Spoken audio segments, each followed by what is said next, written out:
Biografia de Hudson Taylor, capítulo 9. Ah, se eles conhecessem o Deus vivo!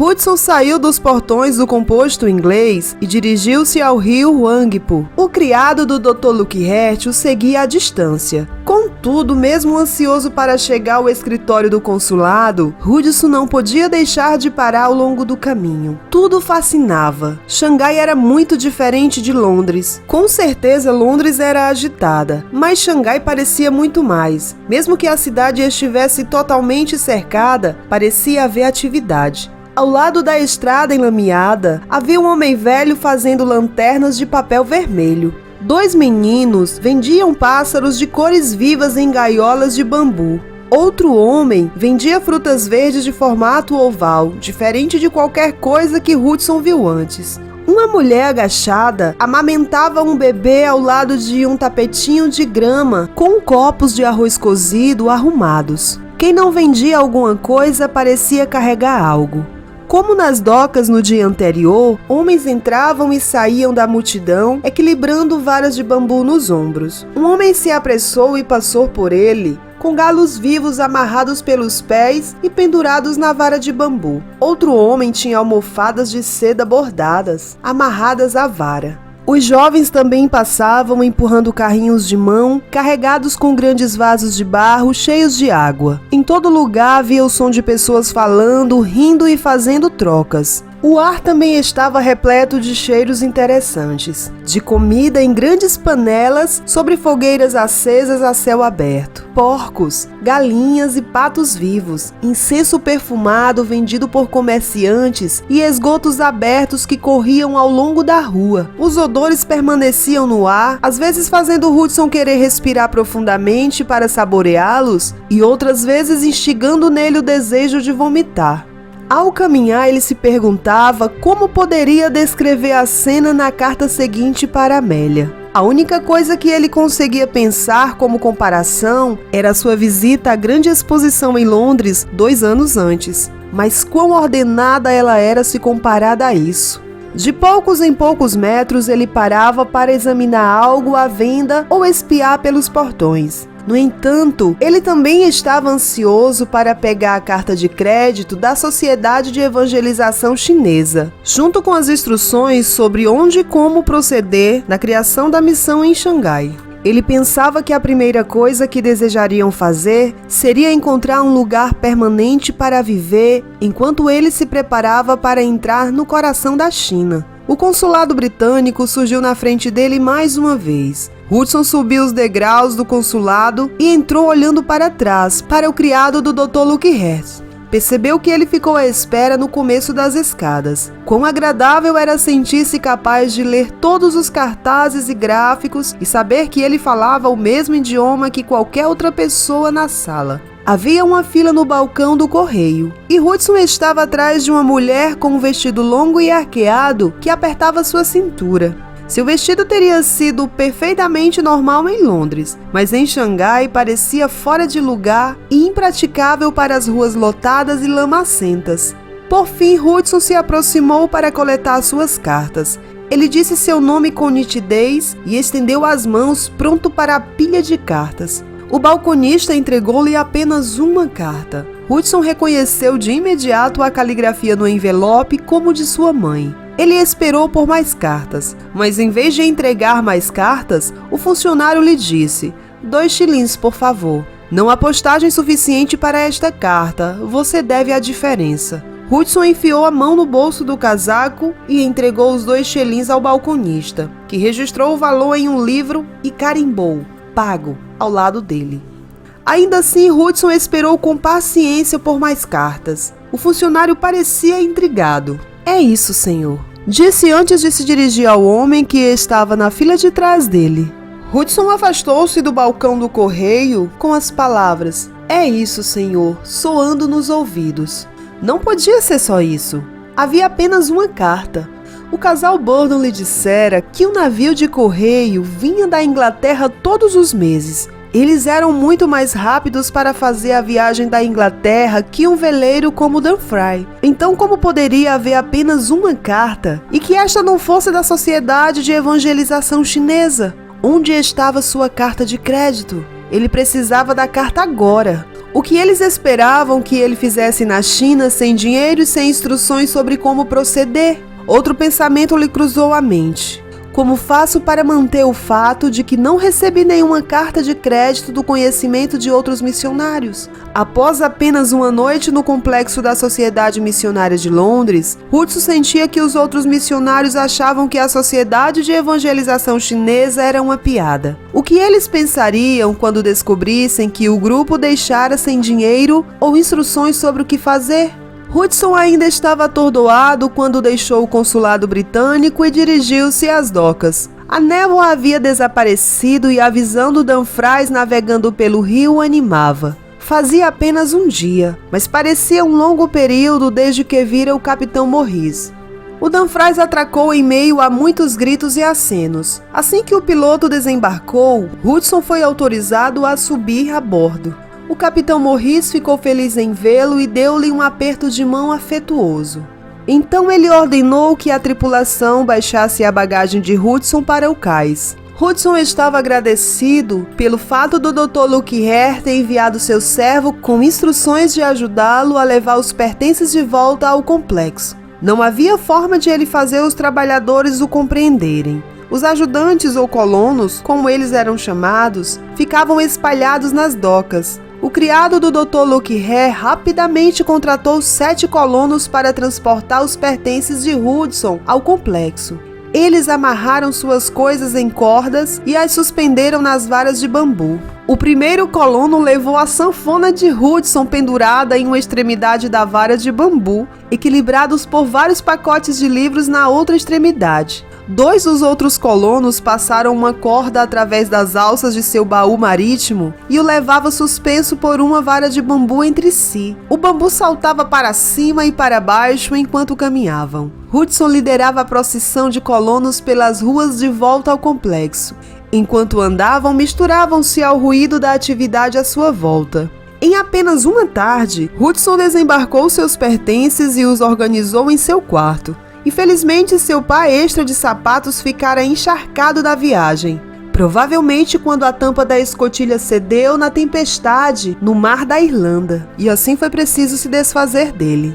Também se viu obrigado a descartar uma pilha de anotações de estudos da Bíblia. Vários frascos de tinta se quebraram e a tinta preta escorreu sobre as páginas de forma que não se podia lê-las.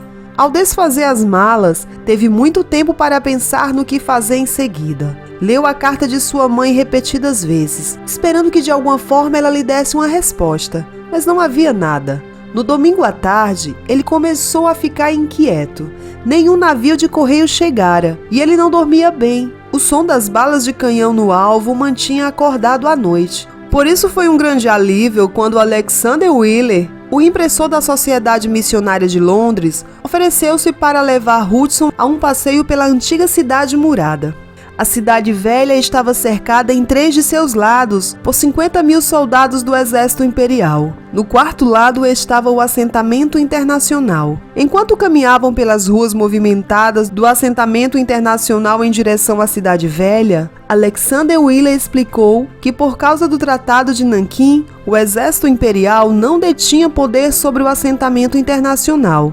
Não podiam cercá-lo nem o prejudicar de forma alguma. A situação frustrava muito o exército, porque alguns estrangeiros, na esperança de vê-los derrotados, ajudavam os turbantes vermelhos de dentro da cidade velha. Forneciam comida, armamentos e qualquer outra coisa que pudesse lhes dar vantagem sobre as tropas imperiais. Com os rebeldes e os moradores da antiga Xangai recebendo suprimentos e informações sobre as movimentações das tropas estrangeiras, o cerco poderia continuar em caráter indefinido. Então, naturalmente, o exército imperial ressentia-se dos estrangeiros que interferiam. Quando pararam sob a sombra de uma ameixeira florida para descansar, Hudson perguntou a Alexander Wheeler como os missionários se sentiam sobre o cerco. Wheeler lhe disse que a situação era problemática para os missionários. Eles tinham mais conhecimento dos vários dialetos chineses que qualquer outro estrangeiro, e assim constantemente os dois lados lhe solicitavam serviços de espionagem. Alguns os realizavam e outros atuavam como tradutores oficiais. Era impossível não se sentir tocado pela condição das pessoas famintas que viviam na cidade velha. No entanto, todos sabiam que lhes dar ajuda só prolongaria a guerra. Não havia respostas fáceis para a situação dos missionários no assentamento internacional. Os dois homens abriram caminho ao longo de um canal conducente à cidade murada. O portão sul estava fechado. Assim começaram a caminhar ao redor do muro. 2 minutos depois viram uma escada pendurada no muro. "Depois de você", disse Alexander Wiley, gesticulando para que Hudson escalasse a escada primeiro. Hudson agarrou a escada de bambu e corda com as 2 mãos e começou a subir. Do topo olhou para a cena do outro lado do muro. Ele conseguia enxergar casas sem telhados, ou com telhados danificados, ou com grandes orifícios abertos nas paredes. Algumas casas foram reduzidas a pilhas de madeiras, carbonizadas e tijolos desintegrados. Até as ruas de terra continham buracos. No meio de tudo isso, as pessoas vagavam sem rumo. Hudson estremeceu quando subiu pelo muro e desceu a escada do outro lado.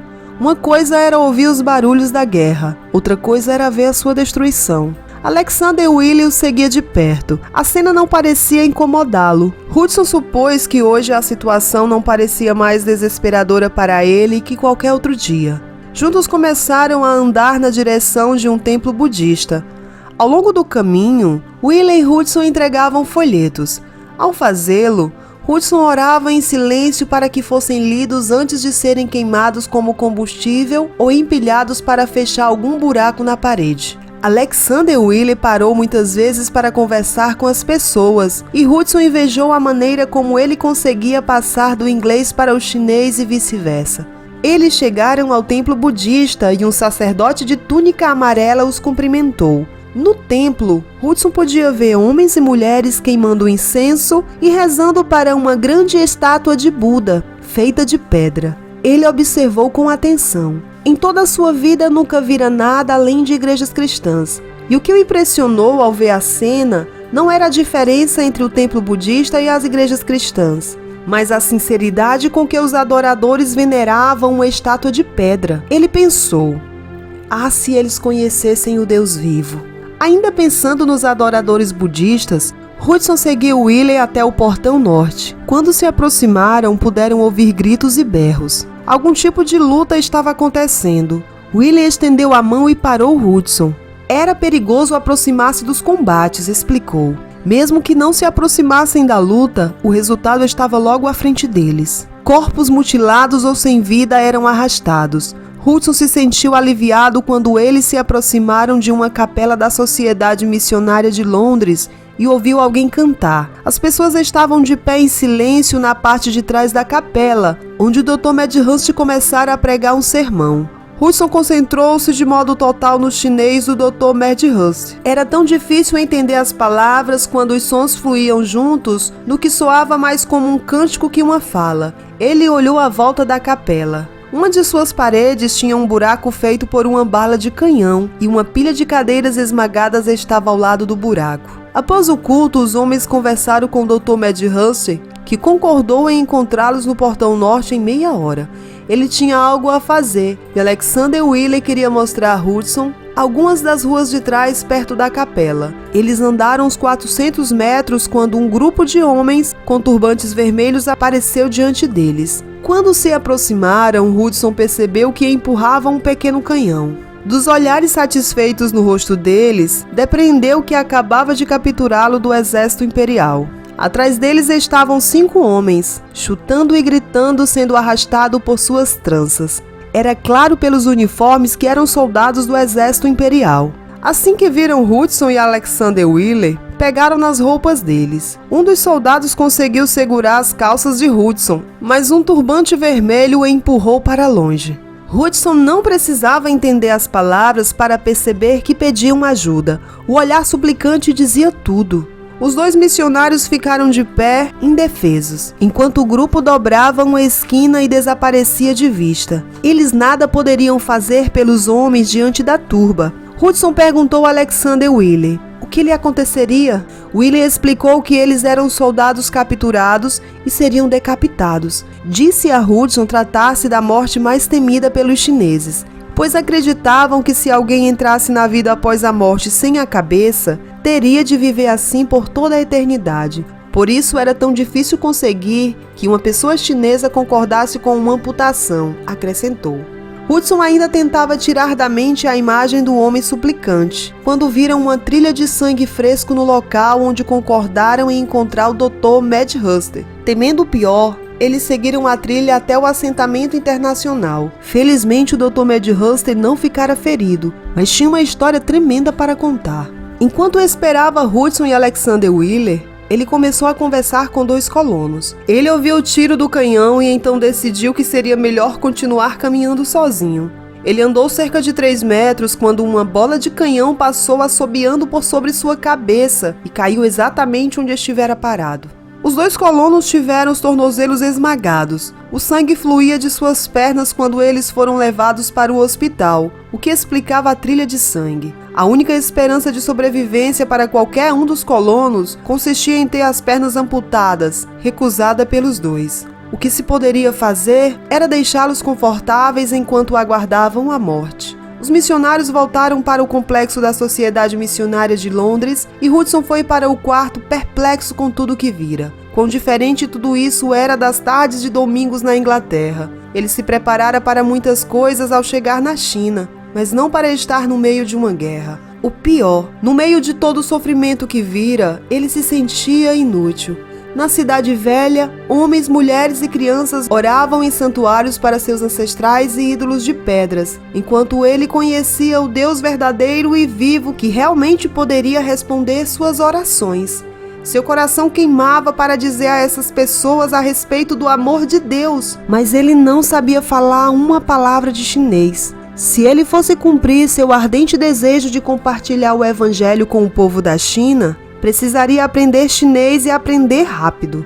Na manhã seguinte, Dr. Medhurst sugeriu que Hudson começasse a aprender o dialeto mandarim do chinês em vez do dialeto local falado em torno de Xangai. Ele explicou que o mandarim era um líder e um magistrado nomeado pelo governo. Cada cidade tinha um, e era seu trabalho resolver problemas e governar as pessoas de acordo com as instruções recebidas do imperador. Tinha sido assim na China há muitos séculos, e isso significava que um país tão grande como a China poderia ser governado de forma bastante eficiente. Os mandarins, bem como as pessoas cultas e muitos comerciantes no país, falavam um dialeto conhecido como mandarim, independentemente da província a que fossem. Todos podiam entender e conversar uns com os outros. E o imperador poderia facilmente comunicar-se com os mandarins a forma como ele queria que eles governassem. Hudson poderia ver a sabedoria da sugestão do Dr. Medhurst.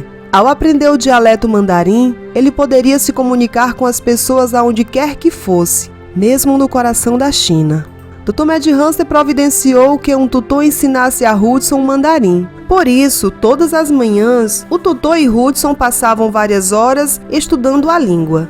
Hudson provou ser um aprendiz rápido, e para a surpresa de todos, não demorou muito para ele ir ao mercado por conta própria e negociar em mandarim com os comerciantes o preço das compras. Dr. Medhurst podia ver muitas promessas em Hudson como médico, e como lhe parecia que a Sociedade de Evangelização Chinesa não tinha um plano real para ele, convidou-o para continuar seus estudos de medicina no Hospital da Sociedade Missionária de Londres. Hudson aceitou o convite, e logo seus dias eram divididos entre aprender mandarim e cuidar dos pacientes no hospital.